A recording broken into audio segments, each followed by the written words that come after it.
नमस्कार. जय श्रीराम. साहित्य यूट्यूब चॅनलवर मी सुजाता गंगातीरकर आपलं पुन्हा एकदा नव्याने स्वागत करते. आज 24 जानेवारी राष्ट्रीय बालिका दिन. नारी शक्ती शक्तिशाली समाजस्य निर्माणं करोति. शक्तिशाली स्त्री हीच एका शक्तिशाली समाजाची निर्मिती करते. आज राष्ट्रीय बालिका दिन. जगातील क्रमांक 1 असलेल्या लोकशाही देशाने स्त्री सन्मानाचा, स्त्रियांच्या सामर्थ्याचा आदर्श जगासमोर ठेवलेला आहे. भारतात सर्वोच्च राष्ट्रपती पदावर प्रतिभा पाटील किंवा द्रौपदी मुर्मू यांची तर पंतप्रधानपदी इंदिरा गांधी यांची निवड केलेला हा देश. तसंच लोकसभा अध्यक्ष पद भूषवणाऱ्या मीरा कुमारी किंवा सुमित्रा महाजन यांचा हा भारत देश. भारतात जेव्हा प्रथमच एका स्त्रीने स्वर्गीय इंदिरा गांधी यांनी 1966 साली पंतप्रधान पदाची शपथ घेतली, तो दिवस होता 24 जानेवारी. या दिवसाने आमच्या लोकशाहीत होणाऱ्या स्त्री सन्मानावर केलेले हे शिक्कामोर्तबच होते. आणि पुढे हाच दिवस सन 2008 पासून राष्ट्रीय बालिका दिन म्हणून साजरा केला जातोय. आमच्या स्त्री पुरुष समानतेचे हे द्योतक आहे. स्त्रियांनी सक्षम, सशक्त, स्वयंपूर्ण, शिक्षित होण्याचा प्रारंभ हा बालपणापासूनच होतो. यासाठीच शासन बालिकांसाठी विशेष प्रोत्साहन योजना राबविते. समाजात स्त्री पुरुष समानतेचा प्रारंभ बालिकांच्या विकासानेच होतो.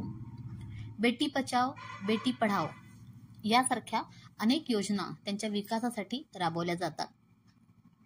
मुलींना शिक्षणासाठी प्रोत्साहन म्हणून विशिष्ट वयापर्यंत मोफत शिक्षण तसंच इतर अनेक सुविधा दिल्या जातात.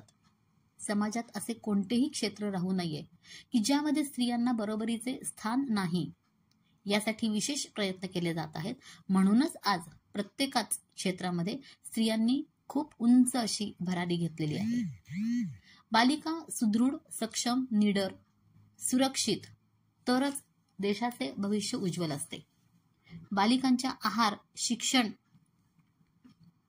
तांत्रिक शिक्षण प्रशिक्षणासाठी शासन, समाज एकत्रित कार्य करतोय. स्त्रियांना काही ठिकाणी विशेष आरक्षणही दिले जात आहे. बालिकांच्या गरजा आणि समस्यांवर उपाययोजना तसंच सक्षमीकरणासाठी शासन, समाजाचे प्रयत्न आणि यश याचा आज आढावा घेतला जातोय. बालिकांच्या प्रगतीसाठी आणखी नवनवे उपक्रम हाती घेण्याचा हा आजचा दिवस. भारतात वेदकाळापासूनच बालिकांना शिक्षण दिले जात आहे. देशात या बालिकांनीच पुढे इतिहास घडवला. मग त्याच्यामध्ये राजमाता जिजाबाई असतील, राणी लक्ष्मीबाई असेल, अहिल्यादेवी होळकर असतील, आनंदीबाई जोशी, रमाबाई रानडे, सावित्रीबाई फुले अशी कितीतरी नावं आहेत. नावं घेता घेता कदाचित आपण थकू, पण ही नावं इतक्या उत्तुंग अशा स्त्रियांची नावं मात्र कधीच संपणार नाही. बालिका या देवी स्वरूप आहेत. त्यांना प्रेमळ वागणूक मिळाली. शिक्षणातही दडपण नको. त्यांच्या भावभावनांचा सन्मान व्हायलाच हवा हे सांगणारा हा आजचा दिवस. शिक्षण हाच जीवनात यशस्वी वाटचालीचा मंत्र आहे. आज सर्वच क्षेत्रातील महिलांची प्रगती, भरारी हे बालिकांच्यासाठी राबवण्यात येत असलेल्या शासन आणि समाज यांच्या एकत्रित कार्याचे मोठे यश आहे असेच म्हटले पाहिजे. संस्कृती, संस्कार, वारसा जपलाय तो महिलांनी. बालिकांवर होणारी ही संस्कार परंपरा अखंड सुरू आहे. या लहान जीव वाटणाऱ्या बालिका आपल्या माहेरची, सासरची काळजी घेत दोन्ही परिवाराचीच नाही तर समाजाची पण उन्नती करतात.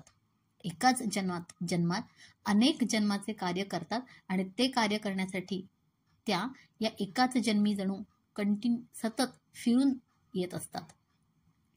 अशा वेळी 1986 सालच्या पुढचं पाऊल या चित्रपटातील सुधीर मोघे यांचं गीत नक्कीच आपल्याला आठवलं असेल, आणि नसेल आठवलं तर आपल्या आठवणीत इथून पुढे मात्र नेहमीच ठेवा.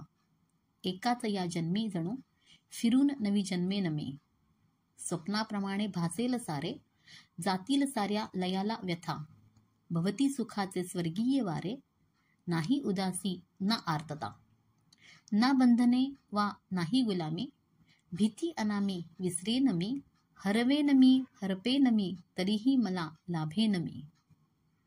अशा उद्याच्या डोळ्यात माझ्या फुलतील कोमेजल्या वाचुनी, माझ्या मनीचे गुजघ्या जाणुनी, या वाहणाऱ्या गाण्यातून लहरेन मी बहरेन मी, शिशिरातुनी उगवेन मी, एकाच या जन्मी जणू फिरून नवी जन्मेन मी. जय श्रीराम. आजचा हा स्त्री विशेष असणारा लेख किंवा बालिका विशेष असणारा लेख आवडला असेल तर आपल्या जवळच्या लोकांना, नातेवाईकांना, मित्रमैत्रिणींना नक्कीच शेअर करा. चॅनलला सबस्क्राईब करा आणि अर्थातच एक लाईक करून तुमचं प्रोत्साहन आमच्यापर्यंत नक्कीच पोहोचू द्या. कामाच्या व्यापात किंवा आजारपणामुळे किंवा इतर कुठल्याही कारणांमुळे ज्यांना वाचायला वेळ मिळत नाहीये अशांसाठी साहित्य यूट्यूब चॅनल हे नक्कीच शेअर करा. धन्यवाद. जय श्रीराम.